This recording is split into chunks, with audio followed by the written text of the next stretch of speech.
Gracias, muchas gracias por estar con nosotros. Yo soy Tony Aguirre, esto es El Dedo en la Llaga, entrevista, debate, opinión. Hoy vamos precisamente a hablar, a poner el dedo en la llaga en un tema muy importante que tiene que ver con México y con los mexicanos. Nadie escapa a ello. Vamos a hablar nada más ni nada menos que de López Obrador. Luces y sombras. Acaba de pasar este segundo informe de gobiernos, que para muchos fue el sexto, el séptimo, ya no sabemos, pero bueno. Siete. Siete, muy bien. 7 nos dice mi querido Roy. Pero el punto está en que oficialmente es el segundo informe y con ello pues han venido las críticas, han venido los señalamientos, han venido las acusaciones. Pero por otro lado también los aplausos, como diría el presidente mismo, la quema de incienso y las porras, por supuesto, para este mandatario que no podemos negar que gobierna de una manera distinta. Eso sí, nadie le puede regatear. Están esta mañana, yo quiero agradecer infinitamente a 3 expertos, 3 personas que yo quiero y admiro profundamente. Vamos a empezar con las damas. La senadora de Morena, Antares Vázquez. Antares, gracias por estar con nosotros. Si abres tu micrófono para saludarte, está Antares. Gracias por estar con nosotros. Muy buenos días a todos, Tony, Roy, Damián y a todo el auditorio. Pues un gusto participar. Muchas gracias. Está el querido senador del Partido Acción Nacional, Damián Cepeda. Qué gusto volver a saludarte. Damián, nos tenías un poco abandonados, pero bueno verte. Gracias. Yo encantado siempre. Me da mucho gusto saludarlos a todos, a mi compañera, por supuesto, Roy, y claro que a ti y a todos los que nos están escuchando. Y ya lo escuchó usted a Roy Campos de Consulta Mitofsky, presidente de Consulta Mitofsky. Gracias, mi querido Roy. Siempre lo digo, y no son cebollazos, es la verdad. No puede haber un buen debate, una buena mesa de análisis político sin Roy Campos. Bienvenido, Gracias, Roy. Gracias y aprovecho, usen cubrebocas. Totalmente, bueno, sí, totalmente de acuerdo. Vamos a empezar, vamos a poner el dedo en la llaga. ¿Vamos bien, como dijo AMLO, mi querido Roy Campos? ¿Vamos bien? ¿Todo va viento en popa? ¿Vamos en franca recuperación? No, a ver, la respuesta es no. O sea, una caída económica, no culpa o no de López Obrador, una caída económica, una inseguridad que no baja y una pandemia, no podemos ir, vamos bien, así tal cual. Eso no quiere decir que López Obrador esté haciendo mal o bien su trabajo, eso es independiente. El país no está bien, el mundo no está bien, nosotros no podemos estar bien. Entonces la respuesta es, ¿vamos bien? No.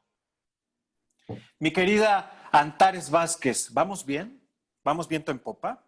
Vamos bien conforme a lo que se puede ir bien, porque coincido con Roy Campos que con una pandemia de la naturaleza de esta que el mundo enfrenta, nadie puede estar bien librado. Sin embargo, qué bueno que es López Obrador el presidente, porque cómo nos habría ido en otras administraciones cuando esto ha ido quebrando naciones y estamos en una situación muy vulnerable como humanidad.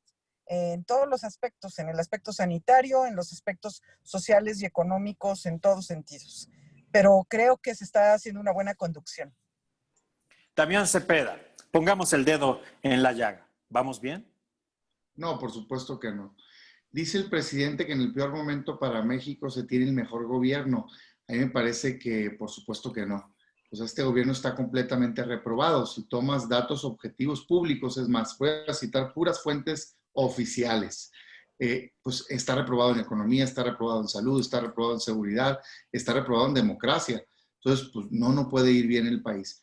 Y claro que hoy en el coronavirus hay una crisis mundial, pero el gobierno tenía en sus manos la posibilidad de abordar este tema bien o mal y lo ha hecho mal. Somos los primeros lugares en proporción en términos de lo mal que se está manejando la pandemia. Se engaña constantemente a los mexicanos y me parece que no ha tenido un buen desempeño. Pero el resto de los indicadores no tienen que ver con el COVID, ¿eh? O sea, yo pudiera hoy dejar fuera esta etapa COVID y de todas maneras decir que vamos muy mal en términos económicos y en términos de seguridad. Tan solo el año pasado el país generó 300,000 empleos menos que un año antes y no había COVID. Tan solo el año pasado fue el año más violento de la historia reciente del país, desde que se cuentan los delitos en México, para acabar pronto, y no había COVID. Hoy está muy agravado por esta crisis, pero no vamos bien. Es momento de corregir. Mi querido Roy, la peor crisis económica, dijo Arturo Herrera, nos sorprendió no que lo aceptara, sino que no fuera regañado en la mañanera del día siguiente y terminó aceptándolo. Ya no habrá guardaditos. Sin embargo, el presidente en su segundo informe de gobierno, pues nos hizo ver que nos estamos recuperando. ¿Qué dices, Roy?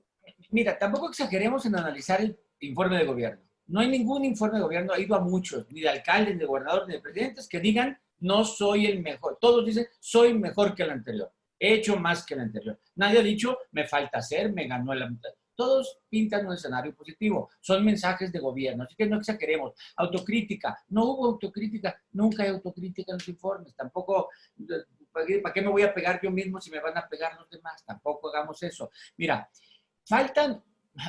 Decir que es el mejor gobierno es un exceso. Es parte de propaganda política. Eso lo va a juzgar la historia. O sea, la historia va a decir si fue bueno o no, pero no podemos decir que con 21 meses de gobierno ha sido mejor. No sabemos. Lo que sí es, falta autocrítica al gobierno y falta autocrítico a la oposición. Porque la oposición toda vez que critica al gobierno, no se da cuenta que ese gobierno lo tenemos por errores de la oposición. O sea, es errores graves. Llegó López Obrador por corrupciones, soberbias, impunidades, malos gobiernos, y entonces llega López Obrador. La gente pide un cambio radical y lo está haciendo el cambio radical. Entonces, nos quejamos, pero tenemos que aceptar que lo que está haciendo es a veces lo debimos haber hecho nosotros, debe decir López Obrador. Nosotros debimos haber quitado el fuero, nosotros debimos haber reducido la burocracia, muchas cosas que hace el López Obrador, la gente lo exigía. Entonces, bueno, ahí debe haber una cosa de, ni es tan demonio, como dicen sus críticos, ni es tan Dios, como dicen sus aplaudidores. Oye, Roy, pero entonces ¿estaría en todo caso moralmente derrotada la oposición? No, lo que pasa es que moralmente también es un asunto. Mira, cuando metemos la moral en la política, la sacamos de contexto. La gente no es buena el político no es bueno o malo, puede ser equivocado o no, pero todos quieren solucionar el problema de la gente, con medidas equivocadas o no, pero meterlo a la parte moral es un error. Ese es el primer signo de la polarización, es cuando le llamas bueno o malo. No, ¿estás equivocado o estás correcto? Esto es lo que debemos de ser. No está moralmente derrotada, está desarticulada, no reacciona, no entiende a López Obrador. O sea, no lo entiende. Si lo entendiera, formara de otra manera. Pero no lo entiende, no entienden que maneja con la gente, que se comunica con la gente, que entiende a la gente. Yo creo que el líder opositor que surja, lo primero que tiene que hacer es poder penetrar al mismo segmento al que penetró López Obrador. A ver, mi querida Antares Vázquez, senadora de Morena, ¿qué tienes que decir al respecto?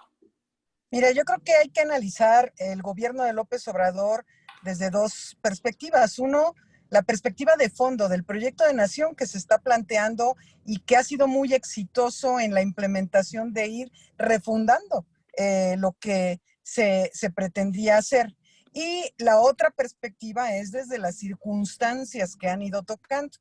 La pandemia no era algo previsible, menos cuando llegamos nosotros al Senado y él al gobierno, porque pues no existía. En diciembre pasado apenas pues escuchamos de un virus raro en China y después todo lo que se ha desatado en el mundo pues no era previsible.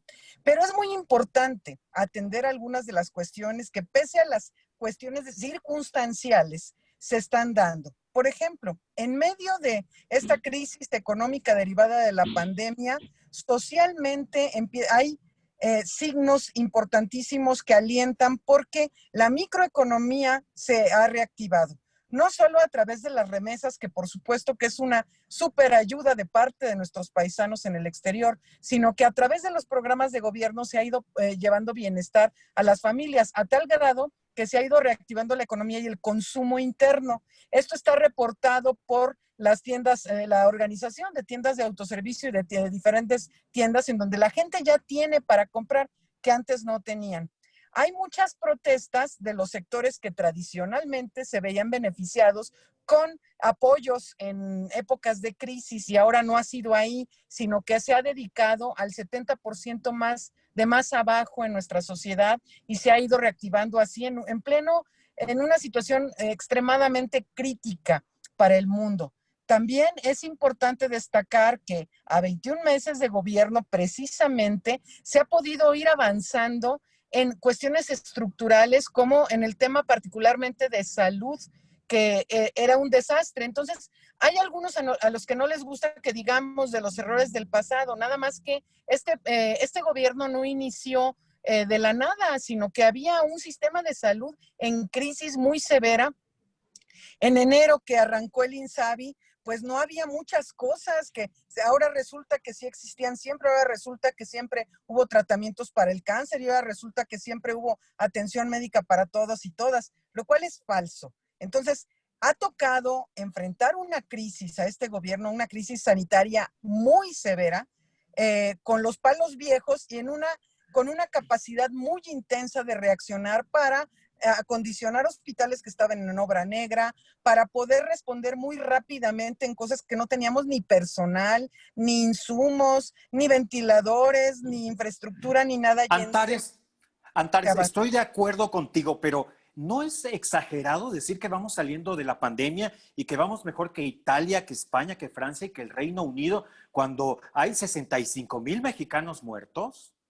No es exageración. Y te lo digo como médica, porque hay algunos, por supuesto, los epidemiólogos de ocasión que no comparten esto, porque siguen viendo el número crecer, que en todos los países sigue creciendo, no nada más en México, porque si hablas de los números totales, así es. Pero el comportamiento de los fenómenos biológicos normalmente sigue una curva en la histórica, que se llama campana de Gauss en estadística para diferentes fenómenos, y se puede ver lo que está sucediendo ahora. Lo que vamos reduciendo es el número de casos nuevos activos que son contagiantes. Tuvimos por ahí, Entonces empieza a haber un decrecimiento, es decir, hay media y menor número de muertos por día. Obviamente, acumulado, pues sí, hay más muertos, ¿no? ¿Sí? Muy bien, muy bien, Antares. Muy bien. ¿Te nos cortas un poco? Sí. ¿Te nos cortas ¿Me escuchan? un poco? Sí, te escuchamos. Te nos cortas un poco, pero quiero pasar con Damián Cepeda. ¿Qué tienes que decir al respecto? ¿Nos estamos los mexicanos conformando con muy poco o es que no sabemos valorar lo que está haciendo el presidente? Mira, déjame empezar dando mi opinión del presidente. Para mí es una persona que innegablemente es de los más grandes liderazgos que se han tenido en los últimos años, en la historia reciente del país, pues. De hecho, yo cuando trato de hacer un análisis, busco algo positivo, porque pues, suenas más objetivo, obviamente, ¿no? Cuando resaltas.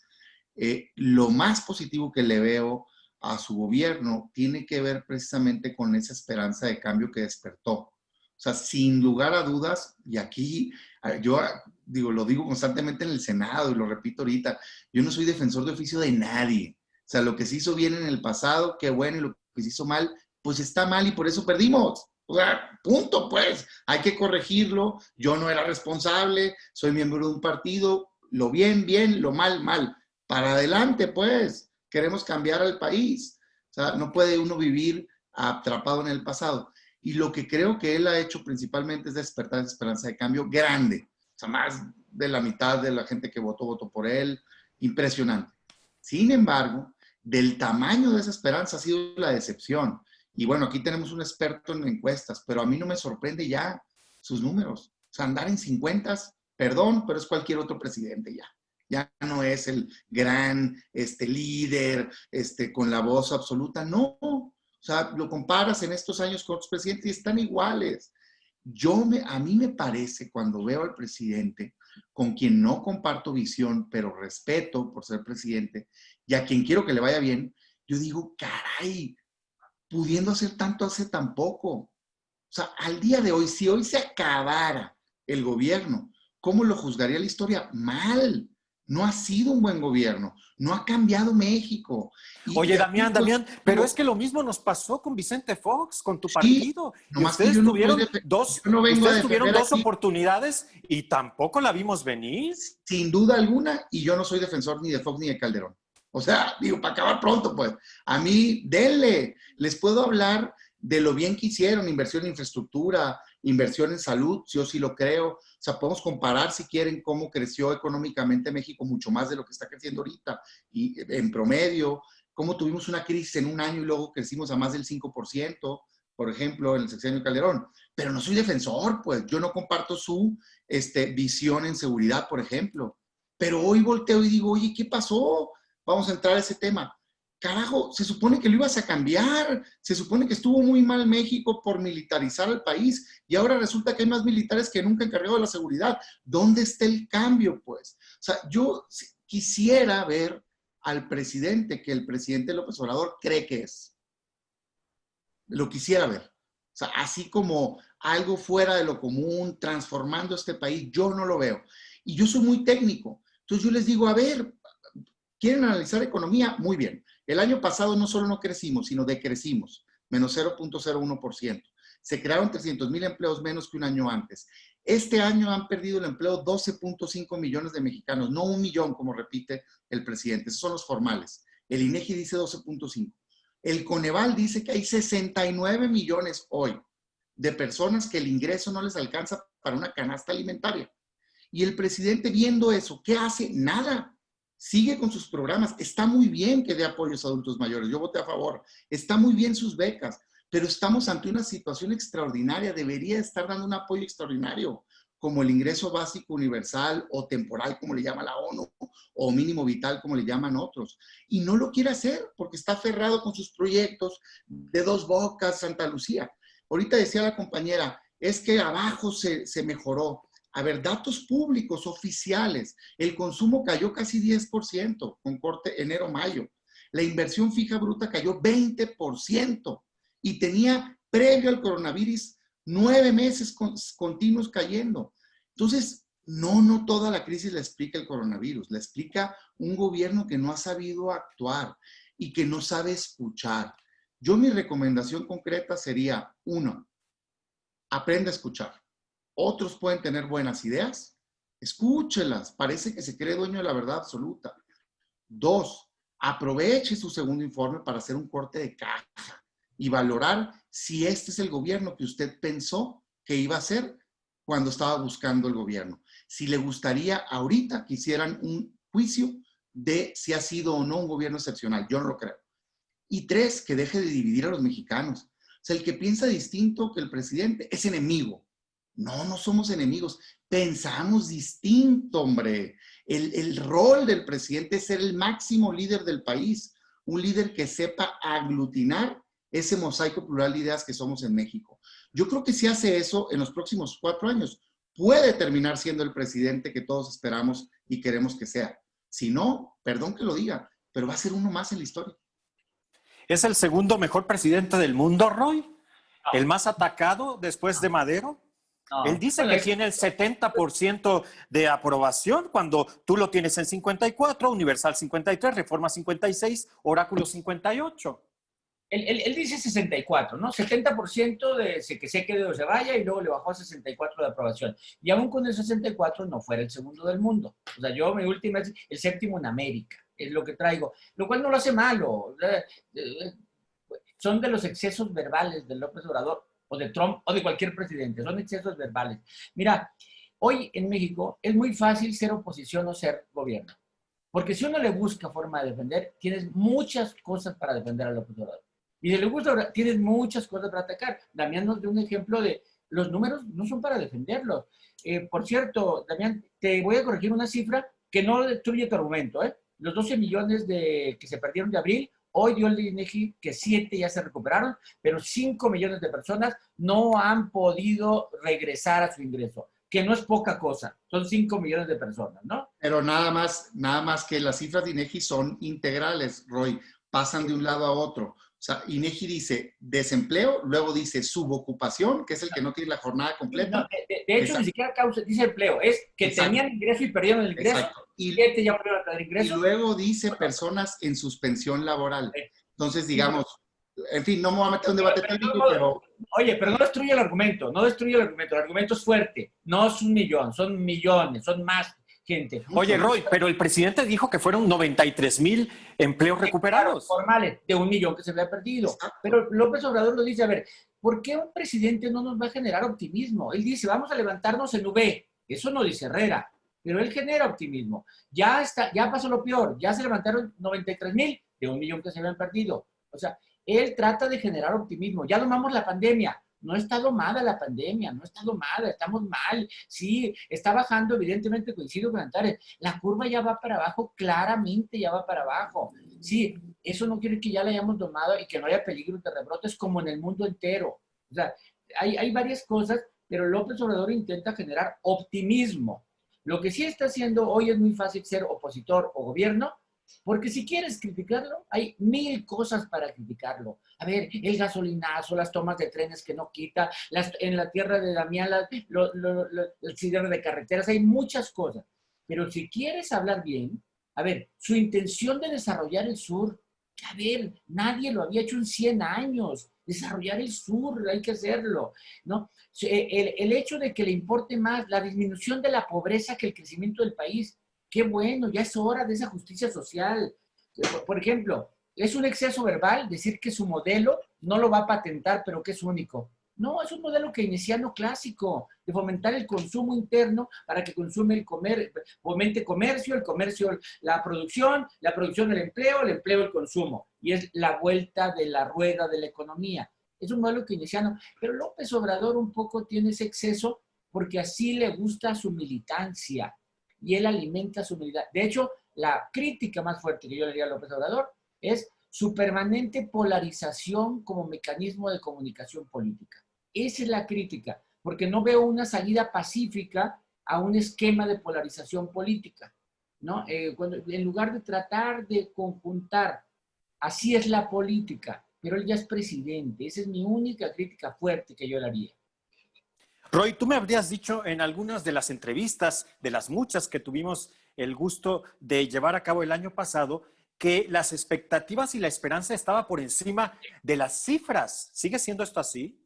No, y no nomás eso. A ver, de López Obrador, de veras, y yo también la tengo. Yo quisiera que le fuera bien y que apareciera alguna vez en un billete como un héroe nacional y tener el gusto de haber dicho yo conocí a un héroe nacional. Alguien que de veras quiso y fue querido por el pueblo y logró lo que quiso. Ojalá el acabar con la corrupción, acabar con la pobreza, atender la delincuencia desde los orígenes, desarrollar el sur del país, son objetivos que ojalá se cumplieran, ¿no? Entonces, mira, en la última aprobación, los atributos del presidente que más se le reconocen es honestidad, cercanía con la gente y preocupación por los pobres. Eso es uno de los atributos personales que quisiéramos en cualquier presidente. Los que menos se les reconocen es capacidad de solución de problemas, no se lleva bien con los políticos, no atiende bien a los migrantes en el extranjero, que son capacidades de gobernante. Entonces tenemos un presidente reconocido por su persona, no por sus resultados todavía. Que eso, el tiempo es el que lo dirá. Mi querida Antares, ¿es el mejor gobierno? ¿Es el segundo mejor presidente que hay en el mundo, Andrés Manuel López Obrador? Disculpen porque me perdí hace rato porque ando en zona de mala señal en carretera. Y yo creo que en la percepción de muchos sí. Hay encuestas que lo ponen, encuestas específicas, que lo ponen en segundo lugar como mandatarios al hacer el análisis de diferentes mandatarios. Pero más allá de esto, tenemos un gobierno honesto que era el clamor popular, tener un gobierno honesto. Y además, quienes han polarizado este país constantemente hacen referencia a que Andrés Manuel polariza, porque se interpreta, sacan de contexto cosas, pero además interpretan una cuestión de manera errónea. El hecho de que Andrés Manuel todos los días informe y todos los días conteste a las agresiones, o sea, sí está bien que los de enfrente digan cosas, pero no está bien que el presidente conteste. Entonces es un presidente contestatario, pero no censurador. El que censura, pues es el que corta de tajo algún medio o algo, y eso no ha sucedido, a pesar de las críticas, ¿no? Antares, yo aquí déjame decirte algo. Yo como periodista, la realidad es que sí critico el hecho de que el presidente, con su dedo flamígero desde el púlpito de la mañanera, ataque o diga o desdiga o contradiga a alguien, porque efectivamente, aunque Damián diga que no es el presidente tan poderoso como dice ser, sigue siendo un presidente muy querido, muy aprobado, muy poderoso. Entonces, lo que él dice tiene una repercusión muy fuerte y muy importante. Pero también lo que los medios han dicho de él ha tenido una repercusión fundamental. Acuérdate del 2006. Y entonces, es increíble que el derecho de la libertad de expresión se restrinja a unas personas sí y a otras no. Entonces, cuando hablamos de libertades, son libertades que todas y todos tenemos y podemos ejercer. Entonces, él está haciendo uso de su legítimo derecho a la libertad de expresión, que es diferente de aplicar censura como lo han hecho otros gobiernos, sin ninguna duda. Entonces, y también es diferente al control de medios que siguen ejerciendo incluso gobiernos locales en esta fecha, en donde no se puede publicar, les bajan las notas, etcétera, que siguen siendo fenómenos de censura. Entonces, hay diferencias, vamos alentando el debate y nosotros estamos muy puestos para alentar el debate. Y qué bueno que haya pensamiento diferente y qué bueno que podamos argumentar. Lo que no se vale es acallar a nadie, ni siquiera al presidente. Ahora el Tribunal Electoral acaba de darle una reversa al INE que no quería que se transmitieran las mañanas del presidente en Hidalgo y en Coahuila, que tienen elecciones este año. ¿Por qué? Porque es un legítimo derecho y además derecho a la información que no siempre hemos tenido. Entonces, si bien, por supuesto que los opositores van a decir que López Obrador no sé cuántas cosas hace, y también hacen mal uso de lo que él dice. Por ejemplo, ¿qué significa que se aplanó la curva? Muchos opositores han pretendido que aplanar la curva es que no exista la curva. No, aplanar la curva es que no hayamos tenido, como tuvieron en Italia y en España, un pico tremendo que desbordó los hospitales. En México, claro que tuvimos una parte alta de la curva, que vamos bajando de esa parte alta de la curva y que a pesar de la debilidad de nuestro sistema de salud, no se desbordaron los hospitales como sucedió en otros países. ¿Qué significa eso, domar la pandemia? Eso significa domar la pandemia. No quiere decir que se acabó y ya se resolvió. ¿Qué significa? Que cuando Andrés Manuel ha sido además claro en decir que se refiere al empleo formal, que se han ido recuperando ya casi 100,000 empleos en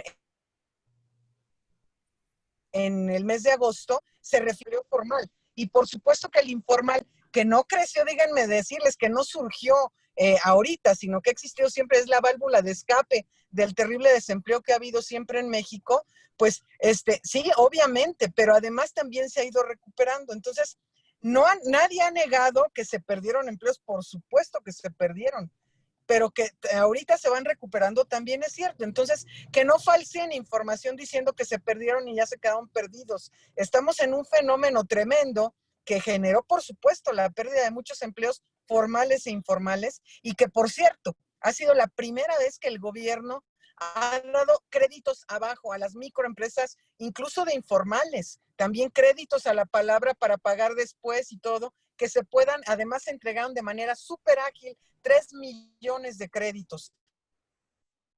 Además de créditos de Infonavit para reactivar la industria de la construcción, en fin, estamos en un proceso de recuperación incipiente, pero recuperación de la crisis. Es decir, ya se tocó fondo y eso no quiere decir que se niegue que haya crisis. En ningún momento se ha negado. Entonces es muy importante poner las cuestiones en perspectiva.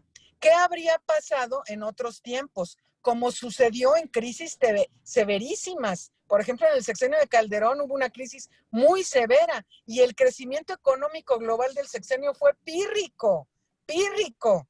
Entonces, y además si hablamos de crecimiento económico sin desarrollo social, hablamos nada más de un fenómeno de polarización social en cuanto a la desigualdad. México es uno de los países con mayor desigualdad y en este momento se está atendiendo a aquellos mucho más vulnerables de la sociedad, con o sin pandemia. Desde el principio se ha atendido a los más vulnerables porque no puede haber crecimiento económico con la profunda desigualdad que nos metió en una dinámica de destejimiento social, en una dinámica de violencia exagerada y esos fenómenos tienen que ir gradualmente a la baja para que se pueda recuperar en todos los sentidos. Entonces, se están generando además modelos diferentes a partir de lo que está pasando en México, también pensando en replanteando qué es el crecimiento económico si no hay con la desigualdad. Entonces, tenemos que pensar no solo en el puro crecimiento económico. Mira, yo soy de Guanajuato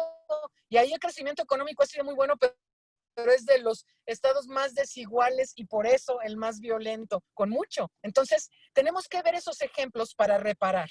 Ahora, es muy importante que participe la oposición también y que haya un desarrollo armónico, pero que podamos llegar a acuerdos a pesar de las diferencias. Si no, no pretendemos generar, como antes se ha pretendido, un pensamiento único, unificador y que no hay diferencias. Son sanas las diferencias, es necesaria la oposición, pero ojalá sí, eso de moralmente derrotados, pues sí, porque mienten mucho. Entonces una cosa es tener argumentos y diferencias ideológicas, eso está bien, pero decir mentiras, eso ya no se vale, ¿no? ¿Mienten Entonces, mucho, Damián? Hombre, por favor. Es que, mira, yo haría dos reflexiones. La primera, de veras, el presidente y Morena, yo lo siento que viven anclados en el pasado. Y al menos yo estoy preocupado por construir el futuro. Y me queda claro que no se puede construir un futuro sin ver los errores. estamos en el presente, Y, estamos en el presente. y el futuro se construye hoy, no cuando llegues a él.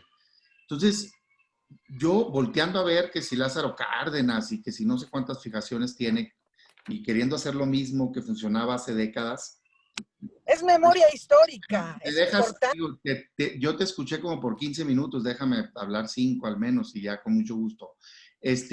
Por eso están llevando a Pemex, ven nada más Pemex pues, o sea, apostándole al petróleo, apostándole al carbón, o sea, son cosas que ya quedaron en el pasado. Cuando hoy estás con energías renovables y México tiene mucha posibilidad de desarrollo, pues. El tema del aeropuerto, oye, que el combate a la corrupción, mételos a Eso la es una mentira. cárcel. Bueno, déjeme terminar, senadora, mételos a la cárcel, pero no tires cientos de millones de pesos de los mexicanos a la basura, pues. O, en fin, y así me puedo ir, pues, ¿no? A ver, hay 4 motores de la economía aceptados, generales, no lo dice Damián, está aceptado por, digamos, la mayoría de los economistas. El consumo, la balanza comercial, la inversión y el gasto público. Al menos 3 de estos están ahorita colapsados. O sea, el consumo cayó 10%, la inversión 20%, la fija bruta. Bueno, son datos del INEGI, lo invito a que lo revise. Y el tercero es el gasto público. Está caído y enfocado a proyectos, a 3 proyectos que no tienen futuro. O sea, Dos Bocas, Santa Lucía y el Tren Maya. Esto de voltear al sur, qué bueno, nada más que lo debería hacer con proyectos que sí generen desarrollo. Yo escucho un rollazo, es que no cambiamos y el bienestar, y yo digo, carajo, me da risa de veras. O sea, si ven cómo la ley prevé que se mide la pobreza en México, tiene 9 componentes, no tiene uno solo, no solo se mide el ingreso. O sea, se mide si tienen acceso a seguridad social, si tienen acceso a educación, si tienen acceso a vivienda, mide el bienestar, eso es lo que está hablando el presidente. Con esos indicadores así integral, estamos de la patada. Y yo no veo esta atención, es que se está atendiendo a los pobres. Senadora, ¿y por qué no han votado el ingreso básico universal o renta básica o ingreso mínimo, que sería un apoyo directo en este momento de crisis a todos los mexicanos? Dicen, se aumentó la remesa. ¿Saben por qué aumentó la remesa cuando menos en su pico máximo los últimos 2 meses? Porque les dieron $1,200 a todos los estadounidenses. Y de eso tuvo un impacto, hay todo un estudio de ello. Y enviaron más dinero. Digo, ha estado aumentando en general, pero es parte de la explicación. Digo, Estados Unidos, Canadá, Alemania, Brasil, la informales, la ONU, el BID, el Papa está recomendando un programa de transferencia directa para apoyar a los mexicanos en esta crisis. Y aquí no, es que ya les aumenté 3 meses del programa de adultos mayores. No, les puede dar todo el año entrante y de todas maneras no va a salir de la crisis. Porque el adulto mayor en su mayoría, qué bueno que lo apoyen, pero no está en la población económicamente activa. O sea, no es el que está ahorita afectado por la crisis. Entonces, digo, vamos hablando con claridad. En seguridad, híjole, pues es que atrás hay más homicidios dolosos hoy que en el pico de la guerra contra el narcotráfico. Y yo no soy aplaudidor de la guerra contra el narcotráfico, pero veo lo mismo. Si hacen lo mismo, van a tener el mismo resultado. ¿Qué pasó con la promesa de sacar al ejército de las calles? Oye, le dimos lo que no tuvo nadie. Yo voté a favor de la Guardia Nacional. No pueden decir que nos opusimos, ¿sí? Y se apostó por crear una sólida institución civil. ¿Dónde está? No existe. Son militares encargados de la seguridad. Le dimos 5 años de permiso, adelante, para que ayuden en una situación extraordinaria. Pero ¿cómo vamos a llegar al 5º año con una institución sólida si no están preparando a las policías civiles, si no le están invirtiendo a las policías estatales y municipales? Les encanta echar la culpa en los estados. Es que el gobernador, el crimen organizado es facultad del gobierno federal. Los estados y los municipios, sean del color que sea, les toca coadyuvar, pero el responsable es el presidente. Y lo que pasa es que la política es ni los veo ni los oigo. O sea, haz de cuenta que no existe. Ya, por favor, pórtense bien. Y mientras los ciudadanos atacados con más homicidios. No puede ser. Entonces yo lo que digo es, vamos a cambiar las cosas de verdad, hombre. Tienen una gran oportunidad. Tienen mayoría en ambas cámaras. Pueden hacer, miren, la transformación de verdad y no lo están haciendo. Y en corrupción, nomás por el comentario, yo no creo que el presidente sea corrupto, lo digo con sinceridad, no tengo nada para decirlo. De hecho, me da la impresión de que es una persona honesta que no le interesa eso. Qué bueno. O sea, creo que él quiere como trascender, ¿no? En la vida política. Perfecto. Ah, caray, nomás que su gobierno, perdón, pero no es lo mismo.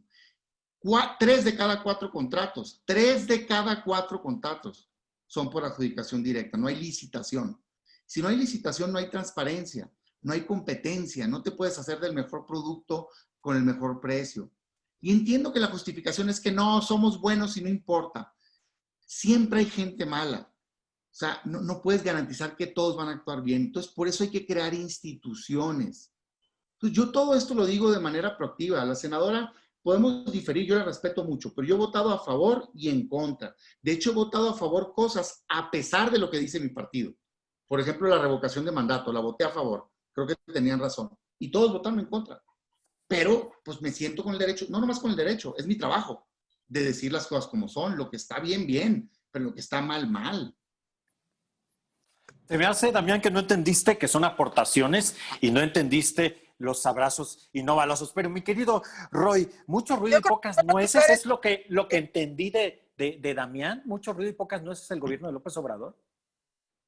No ha terminado. No. A ver, mira, a mí me acusan de defender de pejista, me acusan algo así, porque trato de interpretarlo y no es una mala persona, entendamos, no es mala persona. Y no quiere hacer daño al país, quiere hacerle bien al país. Tiene una idea de país de justicia social y está empeñado en hacer justicia social. Entonces, lo que es ayudar a la gente de abajo. Eso tendríamos que aplaudirlo de siempre, está bien. Pero yo voy a regresar al tema de la polarización. Mira, voy a aceptar que el que empezó la polarización no fue López Obrador. Desde 2006, con aquel peligro para México, ese fue el momento en que la polarización empezó. Y llegó a generarse un odio hacia López Obrador por culpa de esa polarización, por los ataques de los medios. Fue el hombre más odiado en México. Y de ser el más odiado pasó a ser el más querido. Ese brinco lo dio recorriendo todo el país. O sea, es un luchador social. Lo que yo critico no es que él haya empezado la polarización, es el que la puede acabar, la polarización. No es que la haya empezado, pero entonces me parece como pleito de la escuela, es que tú me escupiste primero. No, pero ya el pleito tiene que acabar en algún momento. Y no puede interpretar la ley como ciudadano, es presidente y se interpretan distintos.